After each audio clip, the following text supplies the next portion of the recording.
Et salut tout le monde, j'espère vraiment que vous allez bien, moi ça va nickel et on se retrouve pour une nouvelle petite vidéo bonus. Vous avez beaucoup aimé la vidéo où il y avait l'éclosion des petits bébés lézards, les Tachydromus sexlignatus, quelque chose comme ça, j'ai vraiment du mal à prononcer. Et je voulais vous faire juste un petit suivi pour vous dire aussi quelque chose de très important. Toujours pareil, la technique à la tonton Snake.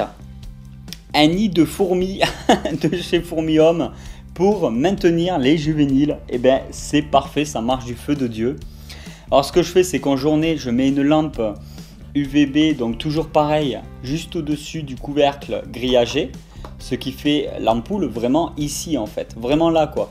Il y a quand même une partie froide cachette en tube et ça chauffe l'intérieur donc ici et ça met les UVB. Et ensuite, la nuit, je coupe les UVB et pour chauffer, je les mets carrément dans un rack d'élevage. Je vais vous montrer un petit peu tout ça donc avec le caméscope, ça sera plus simple.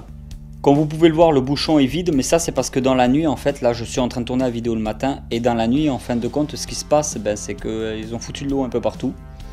Leur queue va toujours très bien, il n'y a pas de queue de repousse ni rien, ils n'ont pas perdu leur queue.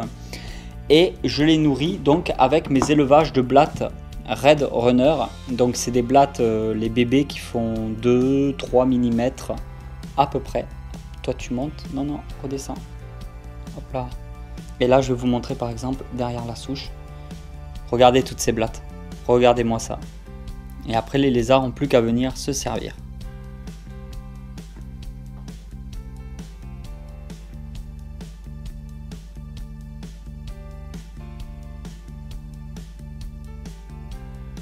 Vraiment, je suis trop fan de cette espèce.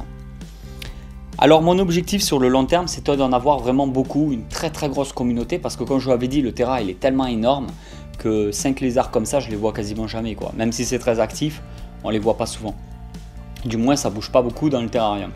Du coup, mon objectif, c'est de les faire grandir progressivement, de faire plusieurs étapes comme ça, avec des terrariums peut-être après plus aménagés pour les juvéniles. Et ensuite de bien les nourrir, et quand ils sont une taille que je trouve acceptable, je les mets avec les adultes, donc dans ce terrarium là. Et sur le long terme, j'aimerais en avoir par exemple 10, 15, 20 dans cet énorme terrarium, parce que le terrarium il fait 1,80 m de long, 60 de profondeur, en tout pour tout il y a plus d'1 mètre donc de hauteur, en tout pour tout parce qu'il y a quand même la partie aquarium en bas qui a pris du coup sur la hauteur.